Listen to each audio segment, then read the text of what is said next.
நான் சொல்லுவேன், அஹ்மது பின் ஹம்பல் என்ற மாபெரும் மார்க்க ஞானி உருவாவதற்கு பின்புலமாக இருந்ததும் தாய் தான். அதே போல ஹதீஸ் கலை வல்லுநரில் மிகச்சிறந்தவர், குர்ஆனுக்கு அடுத்த தரஜாவை அவருக்கு தரலாம், புகாரி ரஹ்மத்துல்லாஹி அலைஹி.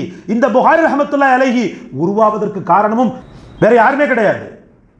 வலிமார்களின் தலைவர் என்று போற்றப்படக்கூடிய ஹஜரத் முஹைதீன் அப்துல் காதிர் ஜீலானி கத்தஸல்லாஹு சிர்ரஹுல் அசீஸ் அவர்கள் மிகச்சிறந்த மனம் பெற்றதும் மகத்துவம் பெற்ற தாயின் மூலமாகத்தான் சகோதரர்.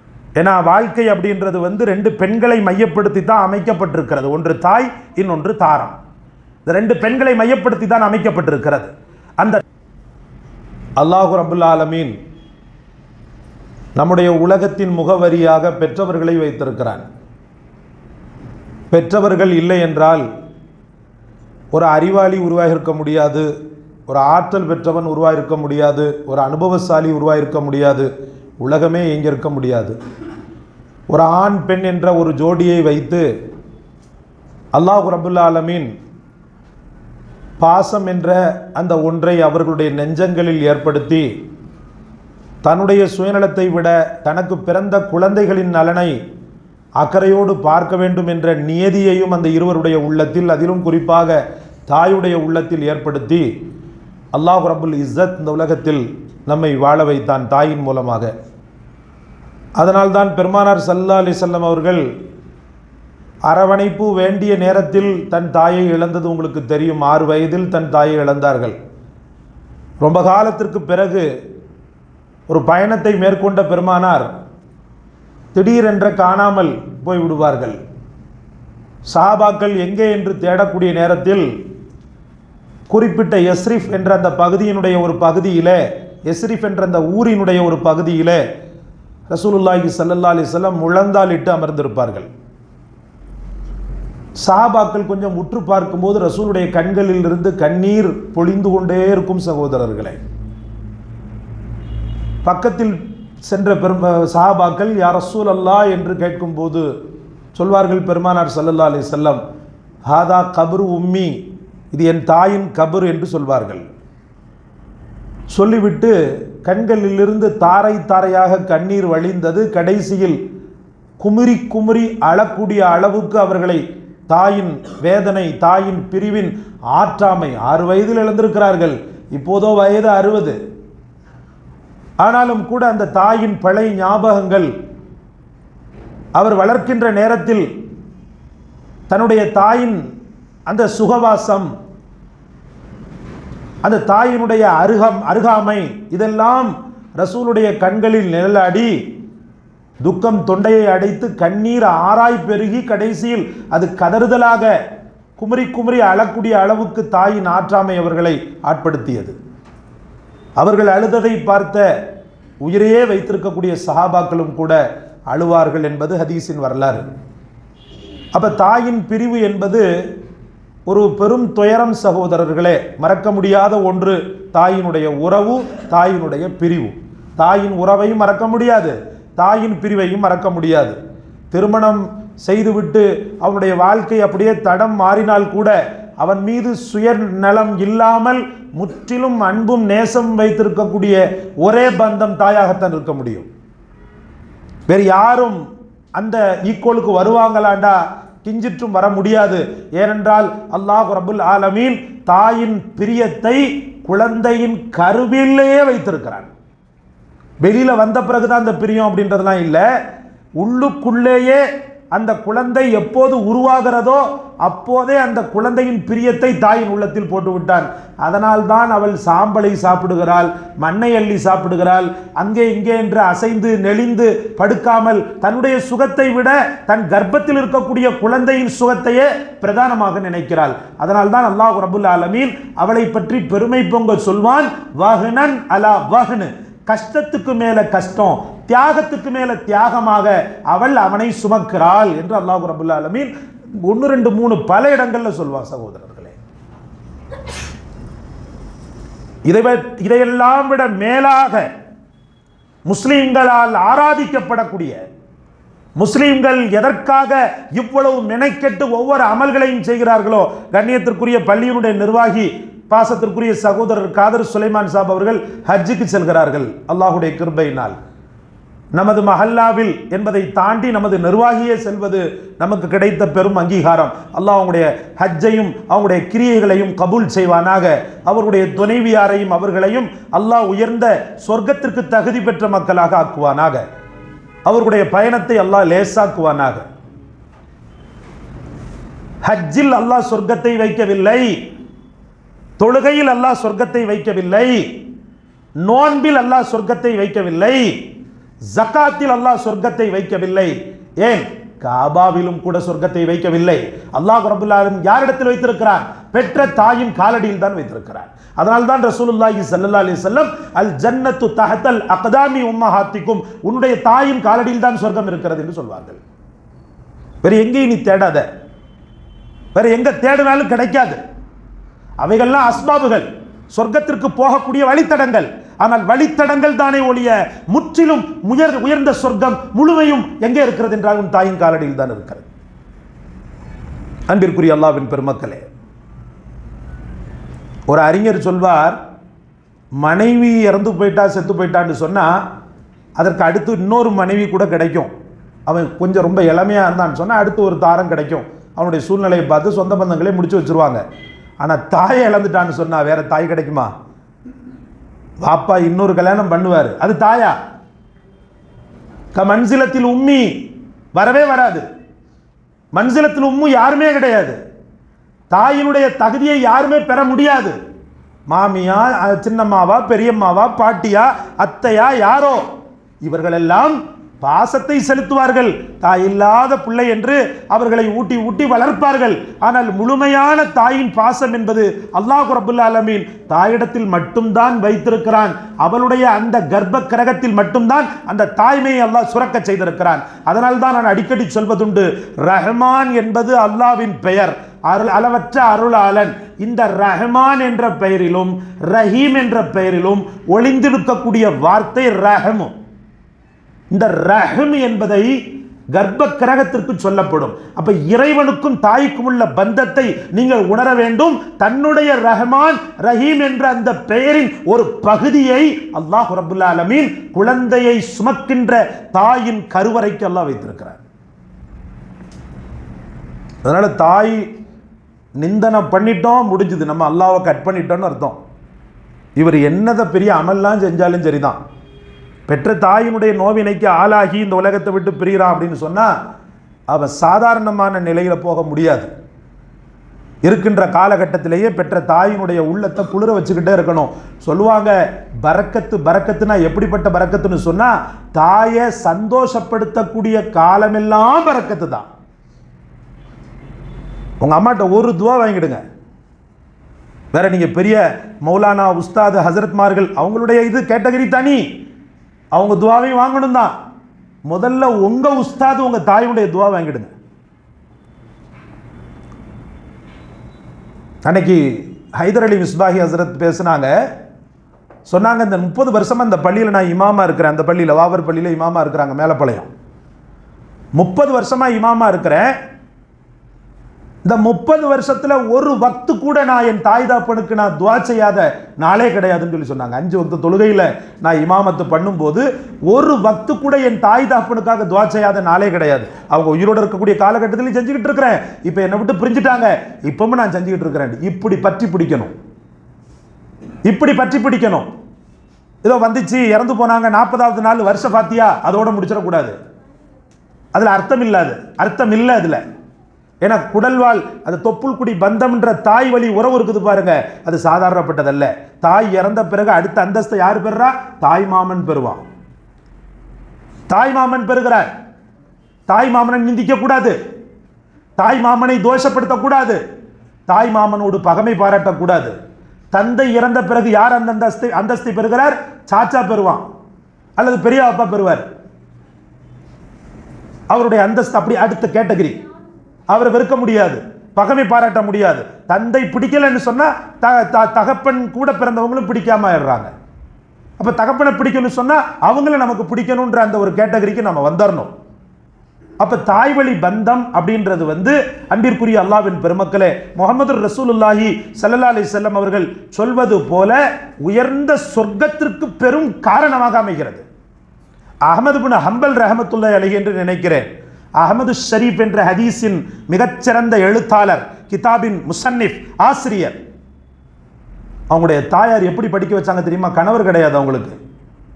தன் பிள்ளை எப்படியாவது படிக்கணுன்றதுக்காக அந்த தாயார் என்ன பண்ணுவாங்கன்னு சொன்னால், கஷ்டத்தின் காரணமாக ஊர் உலகங்களில் இருக்கக்கூடிய குப்பைகளை பொறுக்கி என்ன செய்வாங்கன்னா சுத்தப்படுத்தி அதில் கிடைக்கக்கூடிய வருவாயில் அஹ்மது பின் ஹம்பல் ரஹமத்துல்லாஹி அலைஹி படிக்க வச்சாங்க. அதில் நல்ல நல்ல பேப்பர்ஸ் இருக்கும். அந்த பேப்பர்ஸ் எல்லாம் தரம் பிரிப்பாங்க. தரம் பிரித்து தான் பெற்ற மகனுக்கு அதையெல்லாம் கொடுத்து, நீ இதில் கிதாபை எழுதிக்க மகனேன்னு சொல்லி நிற்பாங்க. வாசலில் நிற்பாங்க, மதரசாவுடைய வாசலில். மகனார் தாயினுடைய வருகையை எதிர்பார்த்திருப்பாங்க. வரும்போது அந்த பேப்பர்ஸை கொடுப்பாங்க. மகனே, இதுதான் நான் பொறுக்கினேன் என்று சொல்வார்கள். அதை கண்களில் ஒற்றிக்கொண்டு ஹசரத் அஹ்மது பின் ஹம்பல் ரஹமத்துல்லாஹி அலைஹி வாங்கினாங்க. நான் சொல்லுவேன், அஹ்மது பின் ஹம்பல் என்ற மாபெரும் மார்க்க ஞானி உருவாவதற்கு பின்புலமாக இருந்ததும் தாய் தான். அதே போல ஹதீஸ் கலை வல்லுநரில் மிகச்சிறந்தவர், குர்ஆனுக்கு அடுத்த தரஜாவை அவருக்கு தரலாம், புகாரி ரஹமத்துல்லாஹி அலைஹி. இந்த புகாரி ரஹமத்துல்லாஹி அலைஹி உருவாவதற்கு காரணமும் அல்லாஹ்வுடைய தாயின் பின்பலம் தான். வேற யாருமே கிடையாது. வலிமார்களின் தலைவர் என்று போற்றப்படக்கூடிய ஹஜரத் முஹைதீன் அப்துல் காதிர் ஜீலானி கத்தஸல்லாஹு சிர்ரஹுல் அசீஸ் அவர்கள் மிகச்சிறந்த மனம் பெற்றதும் மகத்துவம் பெற்றதும் பெற்ற தாயின் மூலமாகத்தான் சகோதரர்களே. அழகாக ஒரு வார்த்தை ஒன்று சொல்லுவாங்க. மழை பெஞ்சு மகன் உள்ள நுழையிறான். அப்போ தாத்தா உட்கார்ந்துருக்கிறார். அட மூளை இல்லாதவனே, மழை பெஞ்சுமா போய் நினைஞ்சிட்டு வருவ? மழை பெய்து தெரியுது, எங்கேயா போய் ஓர ஜாரத்துக்குள்ள ஒதுங்க வேண்டியதானே, உனக்கு மூளை இல்லையான்னு சொல்லிட்டு என்ன செய்வார்? தாத்தாக்காரர் திட்டுவார். கொஞ்சம் ஒரு ஓரத்தில் பார்த்தீங்கன்னு சொன்னால் வாப்பாக்காரர் இருப்பார். அவர் சொல்வார், ஏடா கொடையை கொண்டு போக வேண்டியதானடா, எப்படி தொப்புன்னு நினச்சிட்டு வந்திருக்கிறியப்பா, கொடையை கொண்டு போக வேண்டியதானே. சமயக்கட்டிலிருந்து ஓடி வருவா பெற்ற தாய். இவங்க சொன்ன அந்த கமெண்ட்லாம் கொடுக்க மாட்டா. நேராக வருவா, வந்து என்ன பண்ணுவா தெரியுமா? டவுலை கூட தேட மாட்டா. டவுலை தேடுவாளா? டவுலெல்லாம் தேட மாட்டா. தன் முந்தானையை எடுத்து என்ன செய்வா? இப்படி நினைஞ்சிட்டியப்பான்னு சொல்லிட்டு தௌட்ட ஆரம்பித்து யாரை திட்டுவா தெரியுமா? அந்த பாலா போன மழை என் புள்ள வெளியில் போகும்போது தான் பெய்யணுமா அப்படின்னு சொல்லுவா. இதுதான் தாய். மற்ற ரெண்டு கேட்டகரி என்ன சொல்லிச்சு? கொடையை கொண்டு போனா என்ன, அதை செஞ்சா என்ன, இதை செஞ்சா என்ன, மூளை இல்லாதவனேன்னு திட்டுச்சு. ஆனால் பெற்ற தாய் மட்டும் என்ன செய்கிறா பாருங்க, துவட்டிட்டு இந்த பாலா போன மழை இப்போ தான் பெய்யணுமா அப்படின்னு சொல்லி சொல்லுவா. இதுதான் தாய் சகோதரர்களே. பெற்ற தாயினுடைய உள்ளம் எந்த சுயநலத்தையும் எதிர்பார்க்காது. நீங்கள் நகை நட்டையோ அதையோ இதையோ வாங்கி போடணும்னு சொல்லி பொண்டாட்டிமாரெலாம் எதிர்பார்க்காது. ஆனால் அன்பான வார்த்தையை எதிர்பார்ப்பாங்க. கொஞ்சம் கஷ்டப்படக்கூடிய சூழ்நிலை இருந்துச்சுன்னு சொன்னால் ஏதாவது கொஞ்சம் சம்பாத்தியம் பண்ணி கொடுப்பா. அதை கூட உங்களுக்கு தான் தருவா. அவள் மீதி மிச்சத்தை என்ன செஞ்சிருவா? சாப்பிட்டுக்குருவா. உங்களுக்கு தான் அவள் என்ன செய்வா? ஸ்பெஷலாக பண்ணி கொடுக்கணும்னா காசு வேணுமே, நீ உழைச்சிட்டு வாமான்னு சொல்லிட்டு சொல்லுவா. மற்றபடி 100க்கு 75% இல்லை, அதுக்கு மேலே உள்ள தாய்மார்கள் எதையுமே எதிர்பார்க்கறது கிடையாது. அன்பான வார்த்தை, நல்லா இருக்கியாமா, ஃபோன் இருந்துச்சுன்னு சொன்னால் ஏதாவது ஒரு நேரம் எனக்கு ஃபோன் பண்ணிக்கோ அப்படின்னு தான் சொல்லுவா. போய் இறங்கின உடனே ஒரு ஃபோன் பண்ணு. அதே போல தான் இந்த நம்மளும் வச்சுருப்பான். தாய்க்கு எப்படி பேசுவான் தெரியுமா? ஃப்ரெண்டுகிட்ட பேசுவான், பேசிச்சுக்கிட்டே இருப்பான். அது கூட பிடிக்கிற பொம்பளைகிட்ட பேசிக்கிட்டே இருப்பான். உம்மாட்ட எப்படி பேசுவான்? ஹலோ, அஸ்ஸலாமு அலைக்கும், மா நான் வந்துட்டேன், இறங்கிட்டேன், சரி பார்த்துக்கிறேன், சரிம்மா நீ உடம்பை பார்த்துக்கோ, வைக்கட்டுமா, அஸ்ஸலாமு அலைக்கும். ஃப்ரெண்டு உம்மா பேசுவா, ஃப்ரெண்டோட உம்மா பேசுவா. சொல்லுங்கள் ஆண்டி. அப்படியா, சரிங்க ஆண்டி, மசாலாக்கு தானே வாங்கிட்டு வந்துடுறேன் ஆண்டி. அப்புறம் என்ன ஆண்டி, வேறு என்ன வாங்கணும்? அப்போ ஊரில் உள்ள அம்மாவெல்லாம் இவனுக்கு பெருசாக தெரியும், அவன் பெற்ற தாய் சிறுசாக தெரியும். அப்படி தானே மனிதனுடைய வாழ்க்கை, சமூகம் ஓடிக்கிட்டு இருக்கு சகோதரர்களே. எல்லா மக்களையும் சொல்ல முடியாது, சில மக்கள். அன்பிற்குரிய அல்லாஹ்வின் பெருமக்களே, இன்னொன்னே எழுதுவார். ஒருத்தர் வர்றாரு, வந்துட்டு கல்யாணம் ஆகி நரைச்ச முடியாய் ஆகிப்போச்சு. வந்தவன் என்ன பண்ணுவான்? உள்ளே கொண்டு அக்கடாண்டு ஒரு 40-45 வயசு 50 வயசு ஆகிடும், பையை தூக்கி வைப்பான். பைய தூக்கி வச்ச உடனே மொவக்காரி மொவன்லாம் பேர பிள்ளைகளாம் என்ன செய்யும், அந்த பைய திறக்கிறதுலாம் குறியாக இருக்கும். அப்பா வந்தாச்சு, அப்பா வந்தாச்சு, வாப்பா வந்தாச்சுன்னு சொல்லிட்டு என்ன செய்யும், அந்த பைய திறக்கிறதுல தான் குறியாக இருக்கும். மனைவி நம்ம பொஞ்சாச்சி இருக்காங்களே, இவங்க மஞ்சப்பையை திறக்கிறதுல குறியாக இருப்பாங்க. அந்த அம்மா நீங்கள் கலட்டி போட்ட சட்டை பை இருக்குது பாருங்க, காலரு, அதை திறக்கிறதுல குறியாக இருக்கும். காசு கிசு வச்சிருக்கிறாரா செலவுக்குண்டு, பாவம் வீட்டு செலவுக்கு தான், அதை குறியாக இருக்கும். ஆனால் ஒரே ஒரு ஜீவன் மட்டும்தான், வயசு கிளவி, என்ன செய்யணும்னா உங்கள் இறப்பையை பார்க்கும். வெளியில் போயிட்டு வர்றீங்க இல்லையா, இவை எதை பார்த்தா, மஞ்சப்பையை பார்த்தா. முவக்காரி எதை பார்த்தா, கொண்டு வந்த மஞ்சப்பையை பார்த்தா. பொண்டாட்டி எதை பார்த்தா, சட்டப்பையை பார்த்தா. ஆனால் பெற்ற தாய் மட்டும்தான் உங்கள் இறப்பையை பார்ப்பா. சாப்பிட்டியாப்பா அப்படின்ட்டு வா, இல்லைம்மா வர்ற வழியில் கொஞ்சம் லேட்டாகி போச்சு அப்படி வந்துட்டேன், முதல்ல சாப்பிடுப்பா, அப்புறம் இதெல்லாம் பார்த்துக்கலாம் அப்படின்னு சொல்லி சொல்லுவா. இதுதான் தாயின் உறவு சகோதரர்களே. அதனால்தான் அல்லாஹ் ரப்புல் ஆலமீன் அவ்வளவு பெருமை பொங்க சொல்வான், வக்கல்லா ரப்புக அல்லா தஅபுது இல்லா இய்யாஹு வபில் வாலிதைனி இஹ்சானா இம்மா யப்லுகன்ன இன்தகல் கிபர அஹதுஹுமா வலா தகுல் லஹுமா உஃபின் வலா தன்ஹர்ஹுமா வகுல் லஹுமா கௌலன் கரீமா வக்ஃபித் லஹுமா ஜனாஹத் துல்லி மின ரஹ்மதி வகுர் ரப்பிர்ஹம்ஹுமா கமா ரப்பயானி ஸகீரா. வக்கல்லா ரப்புக அல்லா தஅபுது இல்லா இய்யா, அல்லாவை தவிர நீங்கள் வேற யாரையும் வணங்கக்கூடாதுன்னு சொல்லி அல்லாஹ் தீர்ப்பு செய்கிறான். வபில் வாலிதைனி இஹ்சானா, பெற்றோர்களுக்கு உபகாரம் செய்ய வேண்டும் என்று தீர்ப்பு செய்கிறான்.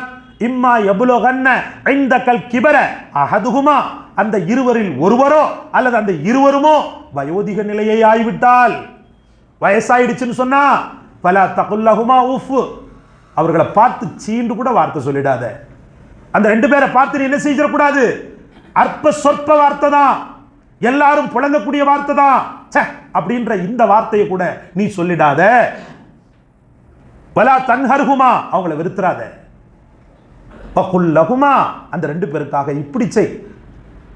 கௌலன் கரீமா, சங்கையான மரியாதையான கண்ணியமான ரெஸ்பெக்டான இஸ்ஸத்தான வார்த்தைகளை கூறு என்று அல்லாஹ் ரப்பல் ஆலமீன் சொல்றார்.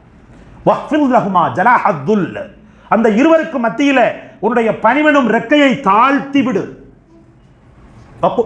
ரஹ்மதி வகுர் ரப்பிர்ஹம்ஹுமா கமா ரப்பயானி ஸகீரா, அந்த இருவருக்காக அப்பப்ப இந்த துஆவை செஞ்சுக்கிட்டே இரு. எங்க சொல்லுங்க பாப்போம், ரப்பனா ரப்பிர்ஹம் வாலிதீனா ரப்பிர்ஹம்ஹுமா கமா ரப்பயானி ஸகீரா. சிறு குழந்தையாக இருக்கின்ற நேரத்தில் எங்களை பாராட்டி சீராட்டி கருணையோடு எங்கள் பெற்றோர்கள் என்னை வளர்த்தது போல அவர்கள் வயோதிக காலகட்டத்தில் ரப்பே அவர்களுக்கு கருணை காட்டு. அவர்கள் நடக்க முடியாமல் கஷ்டப்படுகின்றனர், செய்வதறியாது திகைக்கின்றனர், சில நேரத்தில் நினைவாற்றலும் கூட தப்பி போகிறது அவர்களுக்கு. அந்த நேரத்தில் எதை செய்ய வேண்டும் எதை செய்யக்கூடாது என்று தெரிவதில்லை. அவர்களுக்கு பசி கூட சரியாக ஏற்பட மறுக்கிறது, பாத்ரூம் போகிறதுல கூட பிரச்சனை இருக்கு, மலச்சிக்கல் இருக்குது என் தாய் தந்தைக்கு. அதனால நீ அவங்க மேல கருணை காட்டு. சின்ன வயதில் என் மீது எவ்வளவு கருணை காட்டினாங்க, வயித்தால போயிடுவேன், பாத்ரூம் போயிடுவேன், வாந்தி பண்ணிடுவேன், என்னென்ன அட்டகாசம் பண்ணணுமோ அத்தனையும் பண்ணுவேன். ஆனா என்னை பெற்றெடுத்த என் மாதாவும் பிதாவும் என்னை உச்சி முகர்ந்து வளர்த்தனரே, அதனால் அவர்கள் மீது நீ என்ன செய், கருணையை காட்டு ரப்பே என்று நீங்கள் அடிக்கடி துஆ செய்ய வேண்டும் என்று ரப்புல் ஆலமீன் பணிக்கிறான். சகோதரர்களே, எதற்காகவோ யாருக்காகவோ நீங்கள் கையேந்துவதற்கு முன்னால் நீங்கள் ஒன்றை புரிந்து கொள்ள வேண்டும், உங்களுடைய பெற்றோர்கள் தான் முதல் உரிமையும் உங்கள் துஆவிற்கு முதல் தகுதியும். பெருமானார் ஸல்லல்லாஹு அலைஹி வஸல்லம் அவர்கள் சொல்லக்கூடிய அற்புதமான ஹதீஸ் நீங்க உங்களுக்கு எல்லாம் தெரியும். ஒரு சஹாபி வந்து கேட்கும்போது, யா ரசூலல்லாஹ், நான் அதிகம் உறவாடுவதற்கு தகுதி யார்? உன் தாய். இரண்டாவது யார்? உன் தாய். மூணாவது யார்? உன் தாய். நாலாவது யார்? உன் தந்தை. அப்ப 3 முறை அழுத்தி அழுத்தி அழுத்தி சொல்லியிருக்கும் போது நீங்கள் துஆ செய்வது முதலாவதாக உங்கள் தாய்க்குத்தான். நீங்கள் குர்ஆனை ஓதி அதை ஈசால் சவாப் செய்வதும் உங்கள் தாய்க்குத்தான். ஹஜ்ஜுக்கு செல்கிறீர்கள், கண்ணியத்திற்குரிய காதர் சுலைமான் ஹாஜியார், நீங்கள் செய்யக்கூடிய ஒவ்வொரு கிரியைகளிலும் முதல் தரமாக உங்கள் தாயை நீங்கள் ஏற்படுத்திக் கொள்ள வேண்டும். உங்களுடைய அமல்களை தாயின் மக்பராவுக்கு எத்தி வைக்க வேண்டும். அவர்களை ஜியாரத் செய்து விட்டு ஹஜ்ஜுக்கு செல்ல வேண்டும். அவர்களிடத்தில் மன்றாடி விட்டு, அவர்களுக்காக மன்றாடி விட்டு, அவர்களுடைய புனிதமான கபர் ஷரீஃபிலே அவர்களை சந்தித்து, அம்மா நான் ஹஜ்ஜுக்கு செல்கிறேன் என்று அவர்களிடத்தில் மிகச்சிறந்த சுகசோபன வார்த்தைகளை சொல்லிவிட்டு இன்ஷா அல்லாஹ் நீங்கள் ஹஜ்ஜுக்கு செல்ல வேண்டும். தாய் தான் முதல், மற்றதெல்லாம் இரண்டாவது. தகப்பன், தாய் தகப்பன் தான் முதல் தரமானவர்கள். அவர்களுக்கு பிறகுதான் மற்ற உறவுகள் ஒட்டி கொள்கிறது. அடுத்து பார்த்தீங்கன்னு சொன்னா அவளுடைய உணர்வுகள் காயப்படாதவாறு நம்முடைய வாழ்க்கையை அமைத்துக் கொள்ள வேண்டும். ஏன்னா தாயினுடைய உள்ளம் ரொம்ப மென்மையானது. ஏற்கனவே அவ பல வழிகளை தாங்கி தான் உங்களை வளர்த்துருப்பா. நீங்க இன்னைக்கு கோட்டு சூட்டும் அப்படி இப்படின்னு சொல்லிட்டு நீங்க மிதப்பா வர்றீங்களா இல்லையா? இதற்கு பின்னால் அவளுடைய தியாகங்கள் ஒளிந்து கிடக்கிறது. வயிற்றில் ஈரத்துணியை கட்டிவிட்டு தான் பெற்ற மகனுக்கு, தான் பெற்றெடுத்த மகனுக்கு பிரியாணியை ஊட்டி ஊட்டி கொடுப்பவள் தாய். பார்க்கத்தானே செய்கிறோம். தன்னுடைய வறுமையை கூட மறைத்து, தன்னுடைய பசிதாகத்தை கூட மறைத்து, குழந்தைக்கு அப்படி செஞ்சிருவோன்னு சொல்லிட்டு குழந்தைக்காக தன்னை மெழுகாக உருக்கி கொண்டவள் தாயாக இருக்கிறாள். சகோதரர்களே, அன்பிற்குரிய அல்லாஹ்வின் பெருமக்களே, அதற்கு அடுத்த கேட்டகரி அப்படின்னு சொல்லிட்டு பார்த்தீங்கன்னு சொன்னா மனைவி. பெற்றோர்களுக்கு பிறகு மனைவி தான்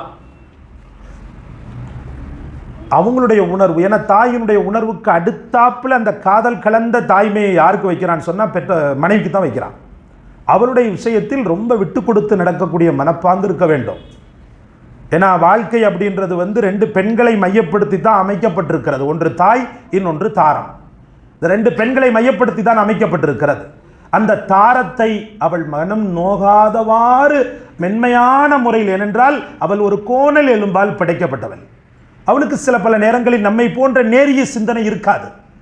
அப்ப அந்த நேரிய சிந்தனை இல்லாமைக்காக நான் கரெக்டா இருக்கிறேன்றதுக்காக என்ன மாதிரியே அவளும் இருக்கணும்ன்றத எதிர்பார்ப்பது ஒரு ஆண்மைக்கு அழகு கிடையாது. அவ கொஞ்சம் பாவம், கொஞ்சம் விட்டு பிடிப்போம், கொஞ்சம் நம்மளை விட கம்மி தான். அதுக்காக என்ன செய்ய முடியும்? என் மனைவி இல்லைண்டா நான் யாரு அப்படின்ற அந்த ஒரு நிலை வர வேண்டும். இன்னைக்கு நான் சொக்கா போட்டுக்கிட்டு நல்ல பெரிய பெருமையா பந்துசா வெளியே வர்றேன்னு சொன்னா எனக்கு இதற்கு பின்புலமாக இருந்தது என் தாயும் என் மனைவியும் தான் அப்படின்ற ஒரு உணர்வு ஒரு மூமினுக்கு இருக்க வேண்டும். சகோதரர்களே, ஹப்ஸா ரலியல்லாஹு, உமர் ரலியல்லாஹுடைய மகளார் ஹப்ஸா ரலியல்லாஹு அன்ஹா, அவங்கள ஒரு சின்ன பிரச்சனையில் ரசூலுல்லாஹி ஸல்லல்லாஹு அலைஹி வஸல்லம் தலாக் விட்டுட்டாங்க. ஒரு தலாக் விட்டாங்க. தலாக் விட்டுட்டாங்கன்னு சொன்னா 3 தலாக் விட்டாதான் மொத்தமா பிரிஞ்சிட முடியும். ஒரு தலாக் விட்டுட்டாங்க. ஹப்ஸா ரலியல்லாஹுவை ஒரே ஒரு தலாக் விட்டுட்டாங்க. ஹப்ஸா இந்த பேரை வைக்கும்போது அவங்களுடைய பெற்றோர்கள் ரொம்ப சூப்பரா செலக்ட் பண்ணாங்க. ஹப்ஸான்னு சொன்னா சிங்கம்னு அர்த்தம். ஹப்ஸானா என்ன அர்த்தம்? சிங்கம்னு அர்த்தம். தன் மகள் தன்னை போல சிங்கமாக உருவாக வேண்டும் என்று உமர் நினைத்தார். அதனால் ஹஜ்ரத் சையதுனா உமர் ரலியல்லாஹு தான் பெற்ற மகளுக்கு ஹப்ஸா என்று பெயரிட்டார். ஹப்ஸா மிகச்சிறந்த பெண்மணி, ஹப்ஸா மிகச்சிறந்த ஆளுமை. அவர்களுக்கும் கொஞ்சம் மனஸ்தாபம், அன்னலாருக்கும் மனஸ்தாபம் ஏற்பட்டு அது பூதகரமாக வெடித்து ஒரு தலாக் வரை சென்று விட்டது. ரொம்ப வேதனை தாங்க முடியல ஹஜ்ரத் உமர் ரலியல்லாஹு அவர்களுக்கு. ஏன்னா ஹப்ஸா நாய்க்கு ஏற்கனவே ஒரு கல்யாணம் ஆகி அவங்க கணவர் இறந்துட்டாருன்னு நினைக்கிறேன். ஏற்கனவே ஒரு கல்யாணம் ஆகி அவர் இல்லை. அதற்கு பிறகுதான் நபிகள் நாயகம் ஸல்லல்லாஹு அலைஹி வஸல்லம் முடிச்சாங்க. அதுக்கு பிறகு தன் மகள் வீட்டில் இப்படி உட்கார்ந்துட்டு இருக்கிறாளேன்னு சொல்லி அபூபக்கர் ரலியல்லாஹு போய் பெண் பேசினாங்க. மாப்பிள்ளை கேட்டாங்க. அபூபக்கர் ரலியல்லாஹு மறுத்துட்டாங்க. மௌனமா இருந்தாங்க, மறுக்கல, மௌனமா இருந்தாங்க. சொல்லுங்களேன்டாங்க, மௌனமாவே இருந்துட்டாங்க. சரி, அவருக்கு பிடிக்கலன்னு சொல்லிட்டு விட்டுட்டாங்க. ஹஜ்ரத் உஸ்மான் ரலியல்லாஹு அவர்கிட்ட போய் கேட்டாங்க. அவங்களும் என்ன செய்யல, இல்லைன்னு சொல்லி மறுத்துட்டாங்க. அப்ப இப்படி தன்னுடைய மகள் 2 பேரால் ரிஜெக்ட் பண்ணப்பட்டுட்டாங்களே என்ற அந்த கவலையில் இருக்கின்ற நேரத்தில் தான் பெருமானார் ஸல்லல்லாஹு அலைஹி வஸல்லம் ஹப்ஸாவை மனம் முடிச்சாங்க. மொத்தத்தில் ரசூலுல்லாஹ் அவங்க எப்படி பார்த்தாங்கன்னு சொன்னா, தன் மகளுக்கு வாழ்வை கொடுத்த பெரும் தியாகி ரசூல், சத்திய தூதர் ஃபர்ஸ்ட். இரண்டாவது யாருன்னு சொன்னா, தன் குடும்ப மானத்தை தலை நிமிரச் செய்தவர் ஹஜ்ரத் முஹம்மது ரசூலுல்லாஹ்.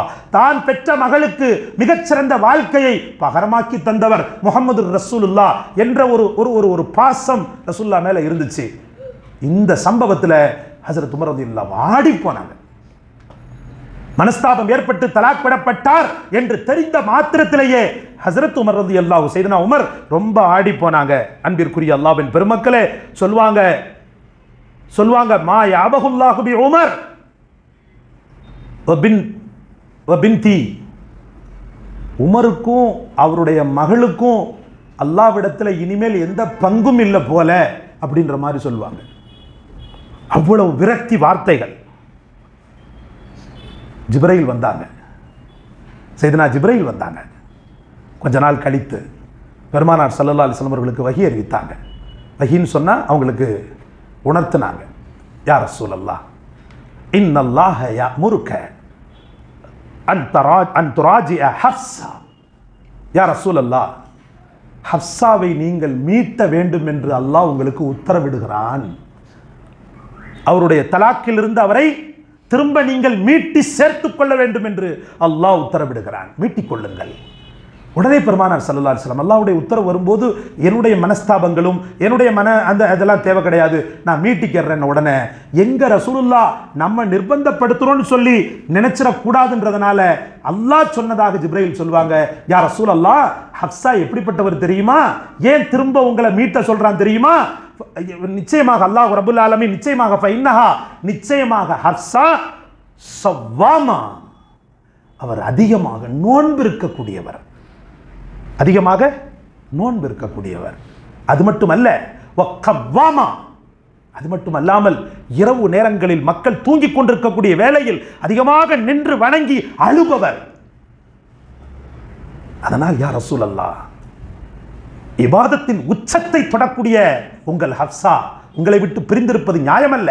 அது மட்டுமல்ல, வஸௌஜதுக ஃபில் ஜன்னஹ், உங்களுடைய மனைவி நாளை மறுமையிலே சொர்க்கத்திலும் உங்களுக்கு மனைவியாக தொடர்வார்.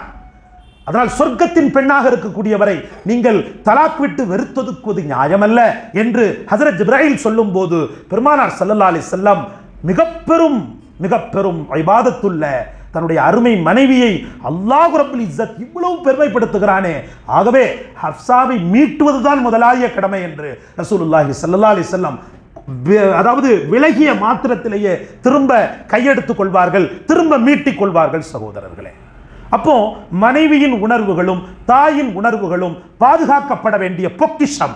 இந்த பொக்கிஷங்களை நிர்மூலப்படுத்தக்கூடியவன், இந்த பொக்கிஷங்களை நாசப்படுத்தக்கூடியவன், இந்த பொக்கிஷங்களை, அந்த உணர்வுகளை உடைத்தெறிபவன் நல்ல வாழ்க்கை வாழ முடியாது. சகோதரர்களே, பெண்மை என்பது ரொம்ப பாவமான ஒன்று. அதனால்தான் ரசூல் சொல்வார்கள், இத்தகில்லாஹ ஃபின்னிசா, நிசாக்கள் விஷயத்திலே, பெண்களின் விஷயத்திலே, பெண்கள் சொன்னா வெறும் மனைவி மட்டும் வராது, தாயும் வருவார், தாரமும் வருவார், மகளும் வருவார், சகோதரியும் வருவார். மொத்தத்தில் பெண்மையான பெண்மை, என்னுடைய குடும்பத்தில் எத்தனை பெண்மைகள் இருக்கிறார்களோ அத்தனை பெண் மக்களும் வருவார்கள். அதனால் ரசூலுல்லாஹ் சொன்னார்கள், இத்தகில்லாஹ ஃபின்னிசா, பெண்களின் விஷயத்தில் அல்லாஹ்வை பயந்து கொள்ளுங்கள். ஆகவே அல்லாஹ்வை பயந்து இந்த ரெண்டு பெண்களையும், தாய் தாரம், ரெண்டு கண்களாக பாவித்து வாழ்க்கையில் பயணம் செய்வோம். அல்லாஹ் நம் அனைவருக்கும் தௌஃபீக் செய்வானாக.